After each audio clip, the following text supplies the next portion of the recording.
Hey everyone, I'm Catherine.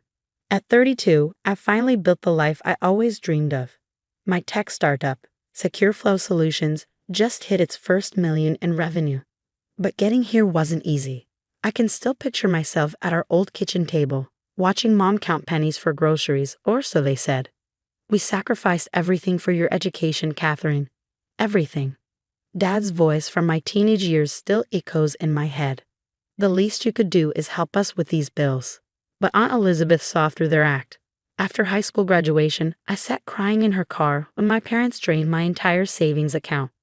"Listen to me, sweetheart," she said, gripping my hand. "You're not responsible for their choices. Focus on college. I've got your back," and she did.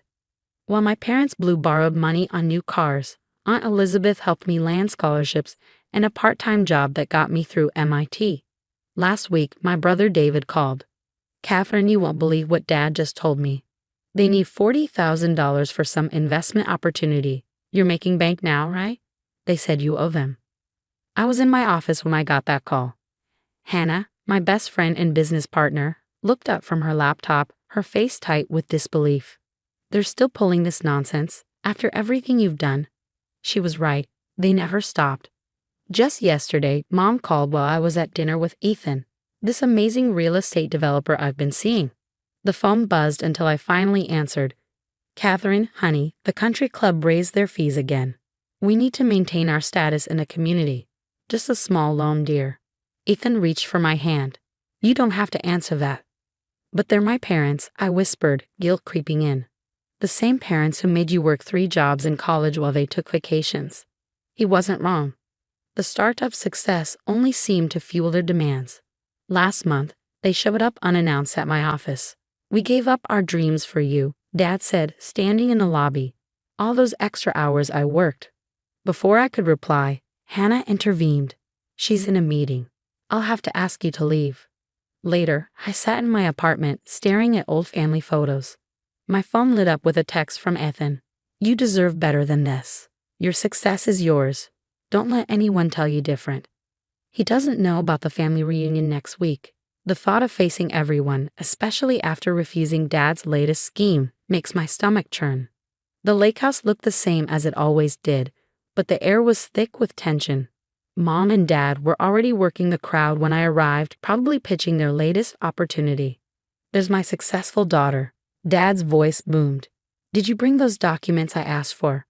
I froze. "What documents?" "The investment papers, honey.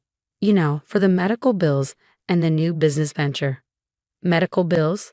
Last week it was a timeshare. The crowd grew quiet. Aunt Elizabeth watched from the porch, her arms crossed.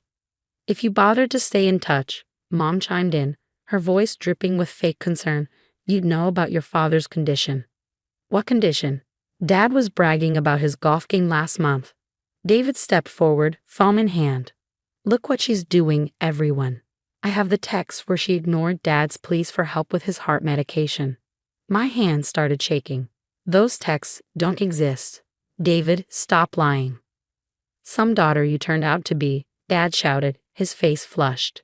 "We gave you everything, and now you're too good for us with your fancy tech company and rich boyfriend. You abandoned this family."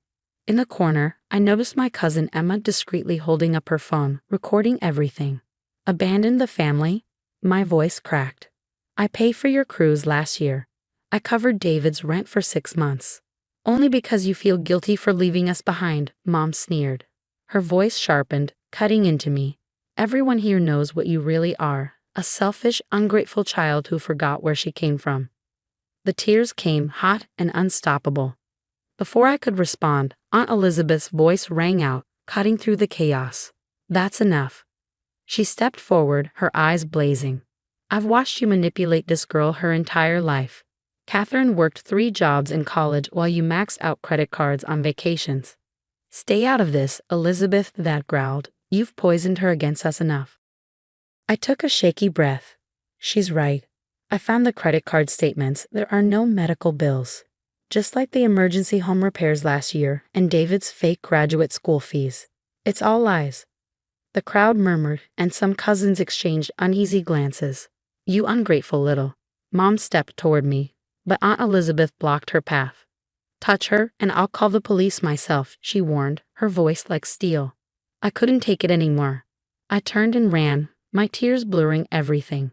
Behind me, I could hear David shouting, "See, she's proving my point by running away." 2 weeks later, I was buried in work when my phone lit up. It was a message from Emma. My hands trembled as I opened the video. There I was, being torn apart by my own family. Emma's next message followed. "You need to see these too." Screenshots flooded my screen. Posts from my parents' social media accounts spun lies about my troubled childhood and how they'd sacrificed everything to pay for my therapy. None of this is true, I whispered to myself, scrolling through years of fabricated stories. Just then, Hannah burst into my office. "Catherine, we've got a problem. 3 investors just pulled out. Someone's been calling them, spreading stories about fraud in your past." She pulled up more evidence. "Look at this. Bank transfers from Uncle Mike and Aunt Carol. Your parents convinced them to invest in a fake medical fund for your recovery." My phone buzzed again. Aunt Elizabeth this time. "I've been talking to the family. Your parents pulled the same scam on your cousin Jessica 3 years ago. David set up the fake investment accounts." I felt sick. "How many others?" "At least 5 families," Hannah said grimly. "And they're using your success to sell it, claiming you're a secret partner." Just then, Ethan walked in. It was the first time I'd seen him since the reunion. "Before you say anything," he began, "I was wrong. After you left, I did some digging. Your parents approached my firm yesterday with an investment pitch. They're using your name to scam people." Hannah didn't miss a beat, pulling up a folder. "We've got emails, bank statements, and witness accounts. They're not just lying about you. They're committing fraud."